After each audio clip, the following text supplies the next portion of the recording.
시간이 전수가 돼요. 전이가 되기도 하고, 같이 똑같이 느껴지게 되기도 하고, 그러한 부분들이 있기 때문에 내 자존감이 긍정적인지 부정적인지 이런 면들을 살펴보는 것이 필요하다. 그 다음에 이제 부모로서 할 수 있는 것 중에 하나가 이제 교육이라는 건데, 교육이라고 하는 것은 가르칠 교회, 육은 이제 익힐 수 있는 그런 학습에 필요한 훈련인 거잖아요. 내가 어떤 거를 교육하는 것이 가장 중요한가? 진하연 교수님이 강조하는 것 중에 하나가 당신의 삶에서 중요한 가치는 무엇인가? 그 가치 목록을 제시를 해줬어요. 그 중에 나는 어떤 가치가 우선순위에 손꼽히는 가치인지 체크를 해보는 게 필요하다. 그러면 가치가 뭐냐? 페이지 22쪽에 가치란 인간의 욕구나 관심의 대상 또는 목표가 되는 진선미 같은 것을 통틀어 이르는 말이라고 했어요. 그래서 내 아이에게 가르치고 싶은 가치를 부모가 먼저 가지고 추구해야 된다라는 거. 그러려면 장단점을 알아야 되는데 나의 장점을 아는 것이 필요하다. 나의 강점이라든지 장점을 생각해보고 부모로서 나 자신의 장점을 한번 종이에 적어보라고 제시를 해주고 있어요. 그래서 다른 사람들로부터 칭찬받기 이전에 나 스스로 자기 자신의 장점을 찾고 또 스스로 칭찬을 해주는 거. 그런 다음에야 소중한 우리 아이한테도 숨겨진 장점이 보이기 시작한다는 겁니다. 나 스스로 내가 볼 수 있는 장점의 그런 시각이 넓어지면 넓어질수록 또 자녀에게서도 발굴하고 발견할 수 있는 이런 장점이 또 눈에 보인다라는 거죠. 그래서 부모로서 자녀를 양육할 때 아이와 함께 성장하는 게 육아 그 자체라는 겁니다. 나는 나에게 주어진 것으로 무엇을 할 것인가? 여기에서는 이제 삶에 관한 질문을 생각해 보고 내가 답변할 수 있는 그런 대답을 바로 즉흥적으로 생각하는 것이 아니라 한번 적어보라고 제시를 해주고 있어요. 가장 좋은 방향은 내가 내 삶을 풍성하게 살아가면서 육아를 함께 하는 것이다. 처음 출발하는 시점부터 지금까지 쭉 다시 요약을 하자면 나 스스로 내가 얼마만큼 나의 자존감, 자아존중감 이것을 긍정적으로 부여해주고 있는지에 따라서 내 삶에서 가장 중요하다고 생각하는 이 가치와 또 필요한 장점들이나 이런 칭찬을 해줄 수 있는 여러 시각들이 자녀를 키우는 육아에서 자녀한테도 바로 보일 수 있는 그런 연장선상에 있다라는 것을 알려주고 있습니다. 자녀는 부모가 하는 대로 따라하잖아요. 그래서 모방이라는 것이 학습 이론에서 나오는데 그 모방이 아이의 눈에 행복한 어른이 되자 먼저 본보기가 되어야 된다는 거예요. 육아의 본질은 아이를 사랑하고 아이가 살아가는데 필요한 가치를 보여주고 가르치는 거. 그러니까 미래에 내가 어떤 부모의 상으로 어, 살아가는 게 좋을까? 여기서는 부모 스스로도 독립적이고 자주적으로 이끌어가는 성인상 그 자체를 보여주면 된다라는 거고 또 자신의 삶을 스스로 개척하면서 행복해하는 이런 모습들을 보여주면 된다. 굉장히 간단하다라고 소개를 해주고 있습니다. 그러면 어떻게 해야 내가 행복한 삶을 살아가는 모습을 있는 그대로 보여줄 수 있나? 그것은 내가 나를 되돌아보고 나 스스로 분석해보고 관찰해 봐야 된다라는 거죠. 그래서 육아의 최종 목적지는 자녀를 키울 때 아이가 자신의 배를 띄울 때까지 부모가 대신 띄워주는 것이 아니라 자녀 스스로가 배를 띄울 때까지 기다려줘야 된다라는 거예요. 그래서 자녀를 키우는 궁극적인 목적은 자녀가 주도적이고 독립적인 성인으로 자라게 하는 것. 그거를 두 글자 한 단어로 얘기하면 자립이라는 겁니다. 자기 스스로 독립할 때까지 성인으로서 잘 자라는 것을 지켜볼 수 있는 그런 부모의 인내가 또 하나의 과제일 수 있다라는 거죠. 그래서 부모가 해야 할 일은 아이가 독립적이고 주도적인 사람이 되도록 키우는 것입니다. 그래서 이것을 명심하라고 페이지 34쪽에 나와 있죠. 그래서 성인이 되면 아이 자신의 배를 띄워야 되는데 그 배의 선장은 바로 아이가 주인공이 되어야 된다라는 겁니다. 그래서 육아에 있어서 어떤 판단을 할 때 이거 자체가 어떤 일을 수행하기 전에 이 일이 아이한테 궁극적으로 자립해서 나아가는데 도움이 되느냐 안 되느냐 거기에 질문을 먼저 던져보라는 겁니다. 그래서 이게 이득이 있는 건지 아니면 해가 되는 건지 지금 해봤자 소용이 없는 건지 이런 걸 먼저 따져보라는 거예요. 그 다음에 소주제가 아이는 미래에서 온 사람이다 라는 건데 우리 아이들이 살아갈 격변하는 미래를 가장 잘 예측하고 적응해서 개척해 나갈 수 있는 사람은 그 미래에 주도적으로 살아갈 우리 아이들 자신이라는 거예요. 미래에도 부모로서 우리가 대신 살아주는 거 아니잖아요. 그래서 자녀가 살아갈 그 미래에는 그 미래에 맞는 자녀들이 주도적으로 살아간다는 걸 믿어주는 거죠. 그래서 세계로 갈 아이를 한국의 현실에 맞춘다?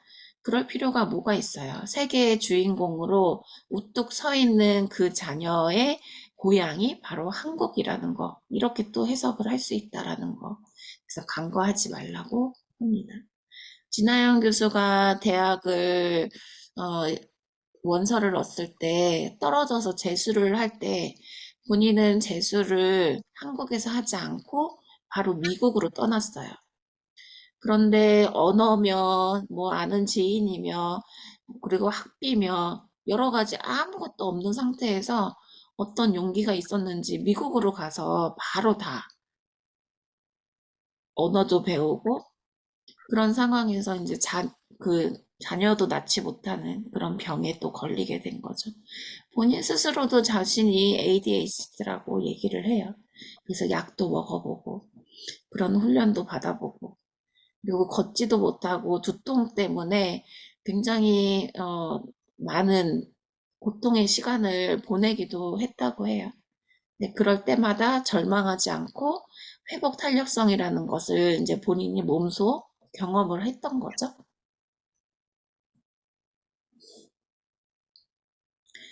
육아의 최종 목적지 하나의 카테고리 안에서 더 소주제가 있는데 불안 때문에 이대로 계속 간다면?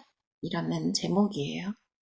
그래서 부모로서 세상을 살아가면서 내가 느끼는 감정, 또 내가 하는 행동, 여러 가지가 어떻게 보면 근본적으로 나의 인지, 생각에 근간을 두고 있다라는 거예요. 그래서 이게 인지행동 치료에서 나오는 핵심 신념이라는 겁니다. 그래서 현실이 부모의 욕심으로 자녀를 키우는 것이 아닌가. 이제 냉정하게 생각해 봐야 될 것이 부모 스스로가 불안하니까 자신의 마음을 편하게 하려고 자녀를 도구 삼아 하는 경우는 없었는지 아이를 부모 욕심의 희생양으로 더 이상 만들지는 말라는 겁니다. 그래서 육아의 최종 목적지는 자립이라고 했는데 나와 내 자녀가 정신적, 물리적으로 분리돼서 적절한 거리를 유지하지 못하면 육아는 실패했다라는 것을 명심해야 된다라는 겁니다. 그래서 자립이라고 하면서 여기서 나오는 적절한 거리 이것이 나오잖아요. 이 적절한 거리는 다시 말하면 바운더리, 경계를 뜻해요. 그래서 경계라는 것이 체계를 얘기하는 거고 시스템이라는 걸 얘기하는데 부모는 부모와 자녀와의 그 하위 체계에서의 경계, 부부는 부부끼리의 두 사람만의 그런 경계, 또 자녀는 자녀들끼리의 형제자매 체계, 이런 체계가 각각이 다 시스템, 이게 어느 정도 존중이 되어야지 그 경계, 거리가 적절하게 유지될 수 있다라는 겁니다. 여기서 좀 더 깊이 들어가면 뭐 가족 치료 안에서도 다세대적인 전수 과정 이런 것들을 살펴봤을 때 3대가 같이 살고 있는 한 가정의 그런 체계를 한 집에서 볼 수 있잖아요. 그렇게 이해를 하게 되면 아, 이런 체계가 왜 적절하게 거리를 유지해야지 이런 건강하게 기능을 하는 가족이다 라는 것을 알 수가 있게 됩니다. 더 들어가면 어려우실 것 같아서 이 정도 하고 자, 육아의 기본 원칙으로 밥짓기 요법이 있는데 앞에서 OT 때 말씀드렸던 것처럼 기본 원칙은 이제 밥짓기 요법이라는 이름으로 타이틀을 이렇게 지었어요. 그래서 이름을 짓는 거 아이가 태어나면 장명소에 가서 어디서 이게 이름을 잘 지어주나 막 찾으러 다니고 막 그러잖아요. 그것처럼 본질 육아에서의 기본 원칙은 밥짓기 요법이다. 라는 타이틀을 가지고 있습니다. 육아는 밥 짓기와 같다. 쌀이 아이라고 했을 때 밥이 잘 되게 하는 물과 불이 뭘까? 이렇게 생각해 보는 건데 쌀은 아이 그 자체의 잠재력을 뜻하는 거고 물은 사랑과 보호를 뜻하고 불은 가치와 마음 자세를 뜻합니다. 그래서 가치 목록 중에서 어떠한 가치가 이런 불의 역할에서 자녀를 키울 때 가장 영향을 줄 수 있는 가치인지 다시 한번 탐색을 해보는 것도 좋을 것 같아요. 그래서 밥을 지을 때 불을 끊임없이 적절하게 떼줘야 하듯이 지속적인 가치 교육을 해줘야 한다는 겁니다. 한 번 제시를 해줬다고 해서 자녀가 다 기억하진 않잖아요. 우리가 지금 아시아 그 게임이 뭐죠? 제목이 갑자기 생각 안 나네. 지금 아시아에서 항저우 아시안 게임. 네, 아시안 게임을 하잖아요. 그 아시안 게임에서 여러 종목들, 정말 알지도 못하고 접하지도 못했던 그런 종목들도 되게 많더라고요. 근데 그 종목들 대표 국가 선수들이 어, 그 자리에 오르기까지 굉장히 부단한 노력과 훈련을 지속 반복했을 거 아니에요. 그것처럼 자녀를 양육하려면 이런 본질적인 가치, 이런 교육들을 지속적으로 반복해서 해줘야 된다라는 거예요. 그런 교육의 개념이 바로 가르침이라는 건데, 이 부모가 할 수 있는 역할 중에 하나예요. 그래서 가치와 함께 꼭 전수해야 될 것은 삶을 어떤 마음으로, 어떤 태도로 대해야 되는지, 그런 마음 자세를 뜻합니다. 이거는 이제 제가 교류분석 상담에서 자아 상태와 인생 태도를 주로 다루는데 그 인생 태도를 생각해 보시면 돼요. 내가 나를 오케이로 받아들이고 또 타인을 오케이로 받아들였을 때 나와 세상과 타인과 모든 것을 오케이로 받아들였을 때 그것을 이제 우리가 오케이 목장이라고 부르거든요. 그러니까 나도 옳고 타인도 옳고 나도 긍정이고 타인도 긍정이었을 때 굉장히 협력적인 그런 인생 태도를 살아갈 수 있고 근간의 그 뿌리에 잡혀져 있는 그런 감정이 글레이드로 기쁨 그 자체로 볼 수가 있다라는 겁니다. 그래서 삶을 살아갈 때의 마음 자세는 부모한테 고스란히 물려받는다고 해요. 그래서 자신의 마음 자세를 먼저 다져야 하는 것이 첫 번째 과제입니다. 그렇다면 내가 긍정의 마음 자세를 가지고 있느냐, 부정의 마음의 자세를 가지고 있느냐, 그걸 점검해 볼 필요가 있다라는 거죠.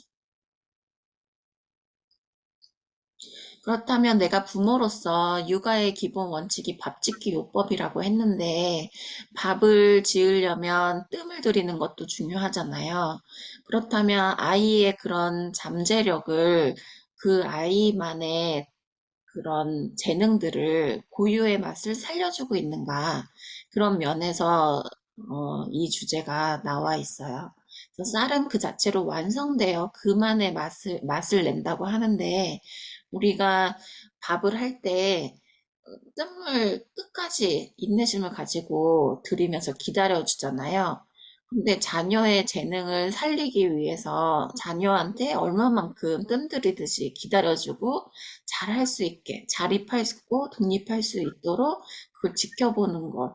이것이 어느 정도로 잘하고 있었나. 그걸 한번 점검해 보면 좋을 것 같아요. 물과 불이 필요하다라고는 알고 있지만 맛있는 밥이 된다는 믿음이 있기 때문에 중간중간에 요즘은 압력밥솥이 알아서 취사가 완료되었습니다. 이런 음성까지 나오니까 들춰보진 않지만 냄비나 솥밥이나 이런 걸 하려면 계속 뚜껑을 열고 닫고 하면 설리게 되잖아요. 그러한 것처럼 밥을 할 때 뚜껑을 열지 않는 이유는 물은 이제 적당히 넣었으니까 좀 기다려야 맛있는 밥이 된다는 거를 알기 때문에 기다려주는 거죠. 이렇게 적용을 밥 짓는 것에 해봤지만 이제 자녀한테도 자녀에게 다양한 모습들이 우리가 예측하지 못하는 그런 돌발 상황까지 다 이제 인내를 하고 기다려주고 스스로 견디고 이겨낼 수 있는 것을 마음이 아픈 상황이 발생했다 할지라도 그걸 지켜보는 것이 부모의 역할이다 라는 겁니다. 아이의 잠재력을 펼치도록 도와줘라. 그 도와주는 거는 뭐 특별한 방법이 있는 게 아니에요. 그만큼 이제 자녀한테 관심을 보여주고 자녀가 어떤 생각을 하고 있는지 들을 준비를 하는 거예요.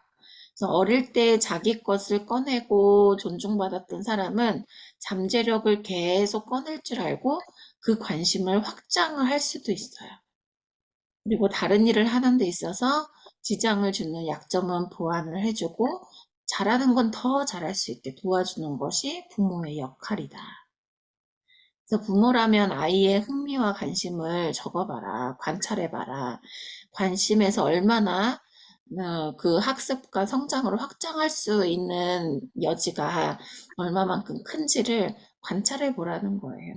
그동안 내가 관찰하지 못했던 아이의 재능이 발견되지 못해서 혹시라도 더 재능을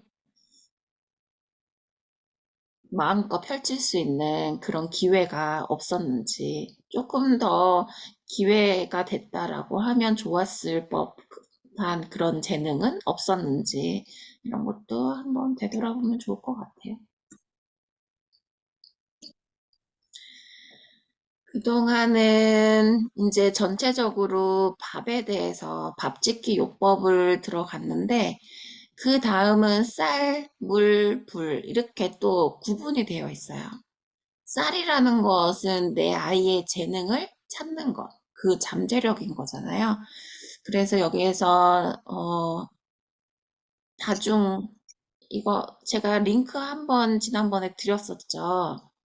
혹시 체크해 보셨어요? 다중지능 테스트?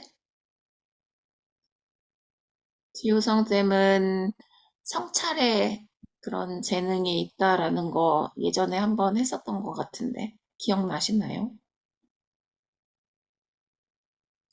저는 제가 잘 몰랐는데 음악적인 재능이 있대요.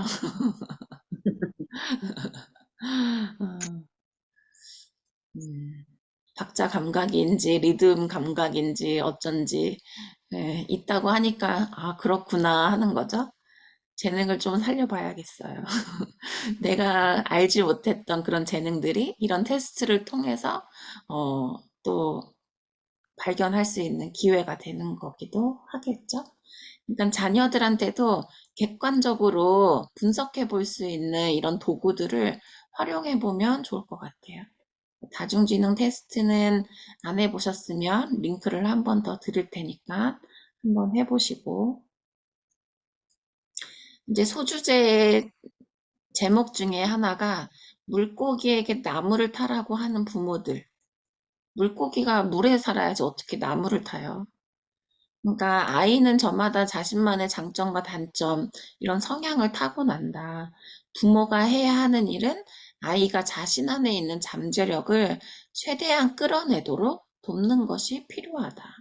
가지고 있지도 않은 잠재력을 너가 키워야 된다, 공부해야 된다, 뭐 해야 된다, 이렇게 강요를 한다라고 하면 자녀는 부모를 등질 수밖에 없는 거죠. 어떻게 대화조차 하고 싶지 않겠죠.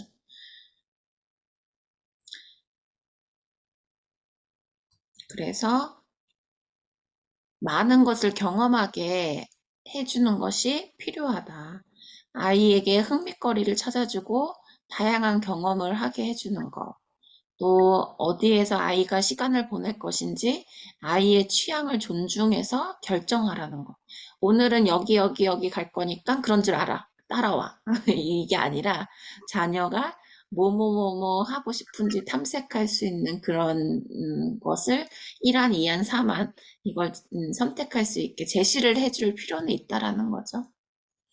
그래서 다른 아이들과 함께 놀고 소통할 기회를 더 많이 주는 것도 중요하다. 그래서 조련사가 아닌 조력자가 되라고 얘기를 하고 있습니다. 아이의 관심사가 부모 마음에 들지 않으면 무시해버리는 경우가 많다. 하지만 아이의 관심사와 흥미를 잘 존중하고 경청해 주다 보면 결국은 많은 관심, 많은 가능성이 또 열릴 수 있다. 이것은 가장 기본적인 경청과 존중에서 나온다라는 거죠. 그래서 부모가 아이의 다양성을 존중해주게 되면 아이는 자신 스스로 나의 존재 가치를 알게 되기 때문에 더 행복한 길로 나갈 수 있다라는 겁니다. 이게 왜 어린 아이들 아직 걷지도 못하는 그런 육아 영유아 시기 그때 막 문화센터 데리고 다니고 뭐 오감 발달이 돼야 된다 그래서 마사지도 배우고 뭐 이런 노력들을 했잖아요. 그런 노력을 하고 자녀가 더 많은 것들을 보게 해주고 경험해주게 하려고 했던 그때 그 시절이 이제 중고등학교 이런 청소년기까지도 계속 연장선상에서 이루어져야 된다는 거죠.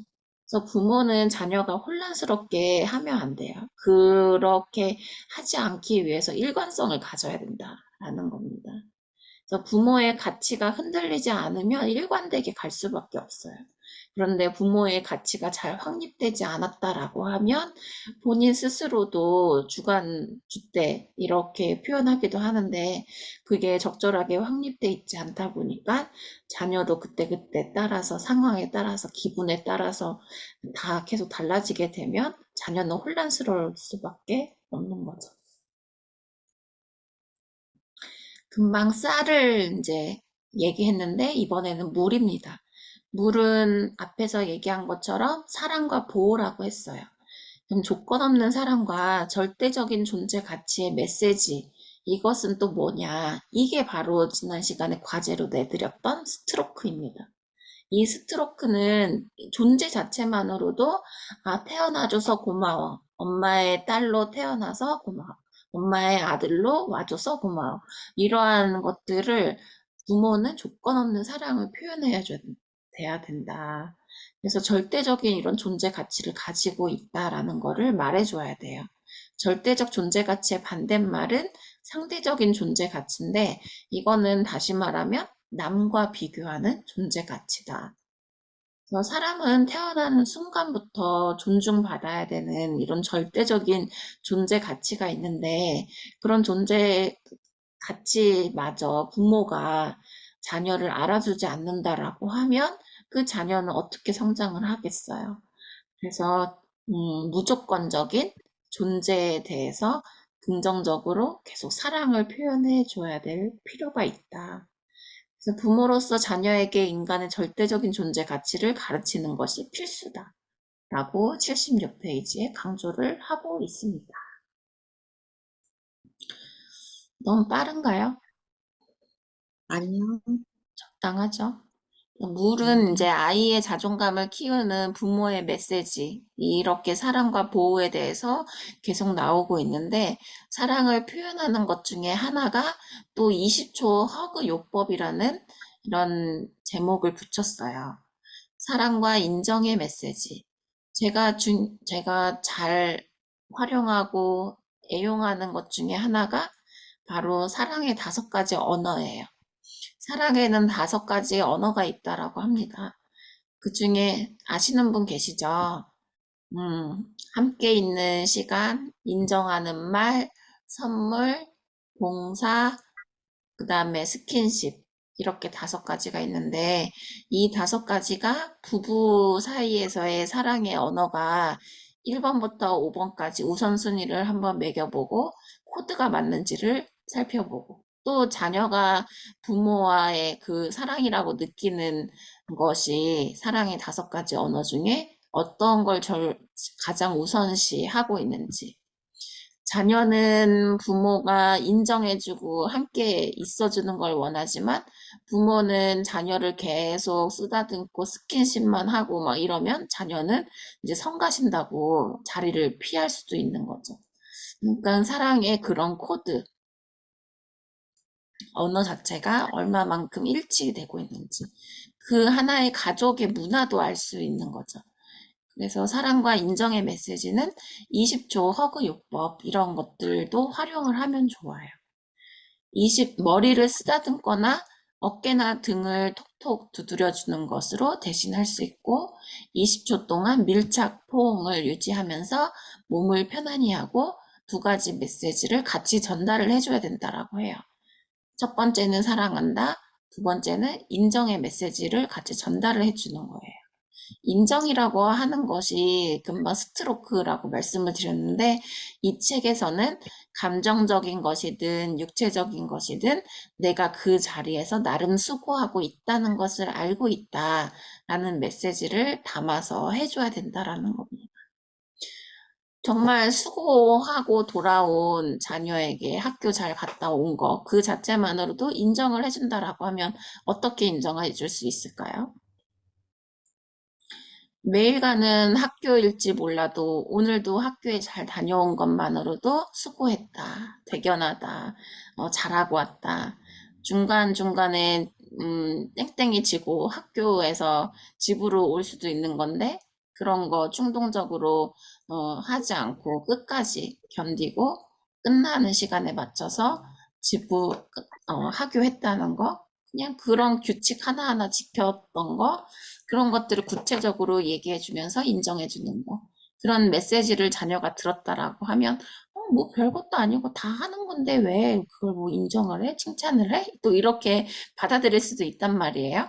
그런데 그 자녀가 나중에 성장했을 때 엄마가, 부모님이, 아버지가 이런 메시지를 나한테 해줬던 게 스쳐 지나가듯 기억이 난다라고 하면 그때 그랬었지, 이런 것이 인정과 칭찬이라는 거, 내 존재에 대해서 더 확신이 선다라는 거죠.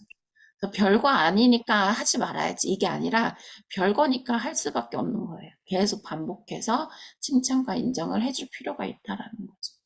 그래서 칭찬을 할 때는 결과가 아닌 과정을 칭찬을 해줘야 되고, 아이의 탄생과 존재 자체, 고마움을 표현을 해주면 아이들의 마음은 부모의 사랑과 인정으로 더욱더 풍성해진다라는 겁니다. 그게 페이지 80쪽에 있습니다.